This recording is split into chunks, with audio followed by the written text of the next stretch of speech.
Life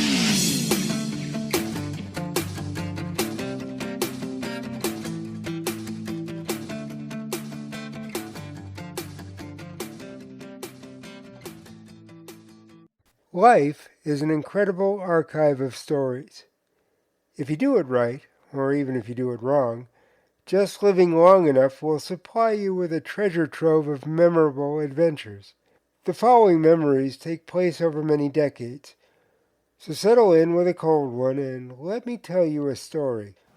College graduation is the culmination of a lot of work over a long period of time. For me, it meant that I had one more test to ace before I received my diploma. I graduated from the University of Arizona in Tucson on a very hot day, but I never realized how cool the day would become. Before the end of the ceremony, a few thousand people would be watching my every move. Maybe I should start at the beginning. Upon my arrival in Tucson about 2 years earlier, I was still wearing long-legged braces. I had managed to get rid of those during my first year. Since I was a transfer student at that point, I only had a year or so to go, and I was determined to rely totally on my crutches. If you've been listening to the other episodes of this podcast, you know that I'm not a guy who does anything by increments. For me, it's all or nothing. I'm not the type to start out slowly and take my time to achieve a goal. I dive right in and give it everything I've got. So getting rid of the braces was my version of trial by fire. I've always been fairly muscular in my upper body. Most of that came from using a manual wheelchair for about 20 years. It was a daily workout. When I left the wheelchair and transitioned to braces and crutches, that workout moved to a whole nother level. In other episodes, I've talked about how the braces were constructed of leather and steel. The waist-to-heel superstructure was made even more uncomfortable by the extremely hot Tucson weather. The thick leather pads pressed against my skin as if they were spring-loaded. Actually, because my legs were constantly pushing forward even after the locked braces pushed them back into a vertical position, they were. Wearing heavy leather pads in desert heat creates an incredible amount of friction on skin. If anything was better about wearing them west of the Rockies, it was that the humidity was much lower than back home. Believe it or not, I had much more energy. I also found that the dry heat relaxed my body much like a dry sauna. I still feel that way today, living in the Las Vegas heat. Anyway, I was determined to do graduation in the exact same way as every other graduate. That meant I would be testing my new physical limits. At this point in the story, I should give you a quick lay of the land. In those days, the U of A was a much smaller campus, but it still revolved around a central quad. It was a fairly wide central grassy area flanked by a single-lane roadway on both sides. Old Main, the university's original building, was situated on one end of the campus, while the football stadium was on the other end. It was probably a football field or more in length, or maybe it just seemed that long to me. The graduation ceremony was going to take place on the Wildcat football field about an hour or so after all the graduates assembled in the gym and waited. So there I was, standing on crutches without braces and wearing a nylon graduation gown during a mid-afternoon temperature that was around 85 degrees. As hundreds of gathered graduates' body temperatures started causing the air inside the gym to become warm and musty, I maintained my resolve to keep standing, just like everyone around me. The only difference was that I was beginning to burn a lot more energy than most of the other people in the room.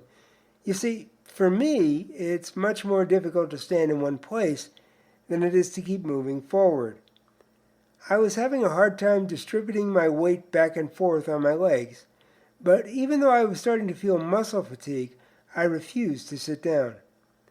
I kept telling myself that it would only be a few more minutes before we were walking across the quad and into the stadium. As far as your mind is concerned, a lie is as good as the truth if it believes it. I felt sure that my mind would forgive my slight transgression once I was through this ordeal and able to take a load off my feet. As it turned out, the walk across the quad was the easiest part of the day. Football stadiums are designed to allow the most people possible to watch events with the least amount of viewer obstruction. To achieve this goal, architects add as many rows as is structurally possible. Here's a newsflash. The Arizona football field was situated at the lowest part of the stadium. That meant walking down a lot of stairs without a railing. It would just be me and my crutches walking down what seemed like the last mile. It was still hot. I was still wearing a nylon gown, only now I was in the throes of muscle fatigue from standing for more than an hour before walking across the quad. Still, I was determined to finish the mission, even if that meant the mission might finish me. Not surprisingly, I wasn't walking in front of the journalism class, nor was I in the middle of the graduates. My slow and steady wins-the-race walking gait was bringing up the rear. If things went bad, all I had to do was yell, "Save yourself!" right before I passed out. So I started walking down the stairs. In very short order, I was beginning to need binoculars to see the journalism students. And the engineering students were starting to breathe down my neck. I kept my head down as I looked at each step. My one big fear was that I would become Humpty Dumpty. Fortunately, gravity works in many ways. It also put much less of a strain on my legs as standing in one place had done in the gym. I just kept staring at those steps and methodically moving down each one.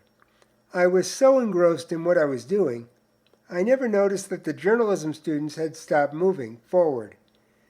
I also didn't realize that the engineering students behind me had also stopped moving. I found myself all alone in no man's land. Still, I was going to finish the mission. I continued moving down each stair until I felt a tap on my shoulder. A female voice said, "Can I help you?" You should know something about me.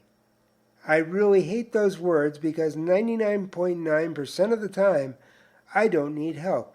There may be a rare occasion when I do ask for help, but don't hold your breath because you might end up on life support before you hear me ask.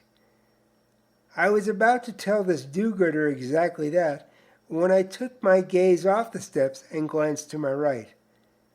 I was standing shoulder to shoulder with a blonde-haired, blue-eyed angel of mercy. I said, "Yeah, I think I might. Hey, I really hate those words, but I'm not stupid." So there we were.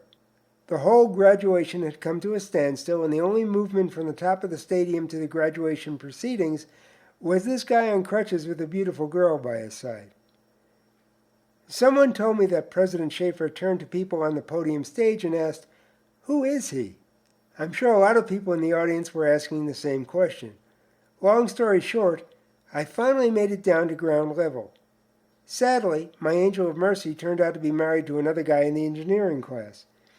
I received my diploma and my first degree of notoriety. It wasn't the first time my actions had disrupted something, and it probably won't be the last. A short time after that ceremony, the university offered me a position working with students as a guidance counselor. I turned down the job because I had other plans. I sometimes wonder what direction my life would have taken if I had accepted it and stayed in Tucson. Although it would have been a more financially secure future, inevitably leading to marriage and a white picket fence, a little voice in my head was telling me that another future was waiting.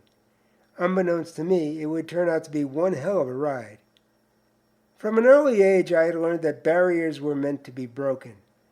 Life back then was a challenge. It still is, and probably always will be. That's not a bad thing. I've never stopped challenging myself in everything I do. At this point in my life, I doubt that I could put on the brakes even if I wanted to stop. It's like an addiction that I feel comfortable with and always have under my control. Unlike most addictions, this one makes me stronger. The adventures I experienced between then and now have made me who I am, and I like that person.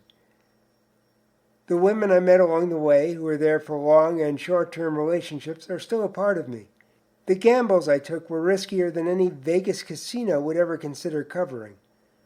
One of those involved walking into the abyss without knowing if I would literally walk out again. I achieved what was considered impossible by the time I was 25. The fact that I was able to achieve what all the experts said I would not be able to do taught me that very little in life is impossible.